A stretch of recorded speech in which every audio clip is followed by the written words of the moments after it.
I love your feelings of worthlessness from a done perspective every time I take an exam. I fail every time I try to do a business that goes bankrupt. I have no luck in this life. What's wrong? Maybe Allah doesn't like me. So we have 3 verses now about worthlessness of this duty. This is material worthlessness. This also happens when you're struggling with depression, when you're battling anxiety. You get feelings of lack confidence in this. So Allah subhanahu wa ta'ala says 3 rhetorical questions, and the purpose of a rhetorical question is to emphasize what is already known, not to teach something you didn't know, to bring up a memory. You should have it. You should be thinking about it, but you're not thinking about it. Something has clouded you, so the rhetorical question, it jars you. It makes you alert. So Allah asks 3 rhetorical questions, meaning you, Allah. How could you think that Allah has abandoned you? How could you think that you are no one, you have no worth? You have no. Look at all the blessings Allah has given you. Then, Allah mentions 3 blessings. Your mother died. Your father died. Your grandfather died. You were a yim in every sense of the word. Yet at every stage of your life, didn't we take care of you? Didn't we send someone else to protect you when your father passed away even before you were born? Your mother was there for you.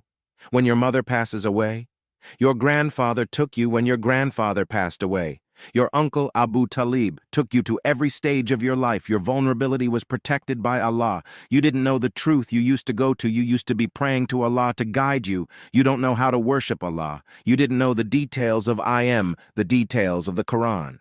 And so Allah subhanahu wa ta'ala guided you. You were not upon the guidance. You didn't know the guidance. Allah guided you. And we found you didn't have any money. You didn't have anything. You were poor. Your parents did not leave you a fortune. But now we gifted you, our scholars say, here is had, and the wealth of Khadijah. And this shows us the blessings of having a good spouse and a righteous spouse. Now you have a house. He did not have a house now. You have an income, and Allah has given you enough that you can live a comfortable life. Meaning, what is the purpose of these 3 verses? Dear brothers and sisters, anytime something negative faces you, anytime your business fails, anytime you're in a car crash, anytime your exam doesn't pass any time, Shan comes and throws a thought in your head. Oh my God, I have no luck. Realize there are always positives in your life that you're overlooking at that stage. Shan has caused you to neglect some of the biggest blessings that Allah has given you, and you concentrate on the negative rather than the positive. Look at all of these positives that you have.